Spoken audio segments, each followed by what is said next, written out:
ఆంధ్రప్రదేశ్లో భారీ పెట్టుబడులకు రాష్ట్ర ప్రభుత్వం గ్రీన్ సిగ్నల్ ఇచ్చింది. రాష్ట్ర పెట్టుబడి ప్రోత్సాహక మండలి సమావేశంలో 50 కంపెనీల నుంచి వచ్చిన 30,515 కోట్ల పెట్టుబడి ప్రతిపాదనలకు ఆమోదం లభించింది. ఈ ప్రాజెక్టుల ద్వారా రాష్ట్ర వ్యాప్తంగా 29,677 మందికి పైగా ఉద్యోగ అవకాశాలు లభించనున్నాయి. ముఖ్యమంత్రి చంద్రబాబు నాయుడు అధ్యక్షతన జరిగిన సమావేశంలో పారిశ్రామిక అభివృద్ధి ప్రయోజనాలు సామాన్య ప్రజలకు కూడా చేరేలా చర్యలు తీసుకోవాలని అధికారులను ఆదేశించారు. భవిష్యత్తు అవసరాలను దృష్టిలో పెట్టుకుని సెమీకండక్టర్లు, లిథియం అయాన్ బ్యాటరీలు, ఎలక్ట్రిక్ వాహనాల బ్యాటరీలు, టెక్నాలజీ డేటా సెంటర్లు, బయోఫ్యూయల్స్, సోలార్, విండ్ ఎనర్జీ వంటి రంగాలకు ప్రాధాన్యం ఇవ్వాలని సీఎం సూచించారు. అలాగే విద్యా వ్యవస్థను కొత్త పరిశ్రమల అవసరాలకు అనుగుణంగా మార్చాలని, రోబోటిక్స్ వంటి ఆధునిక కోర్సులను ప్రవేశపెట్టాలని సూచించారు.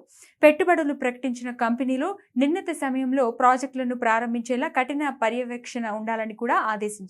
పారిశ్రామిక వృద్ధి, ఉపాధి కల్పన, హరిత ఇంధన రంగాల్లో ముందడుగు వేయాలనే లక్ష్యంతో ఆంధ్రప్రదేశ్ ప్రభుత్వం వేగంగా ముందుకు సాగుతుందని అధికారులు పేర్కొన్నారు.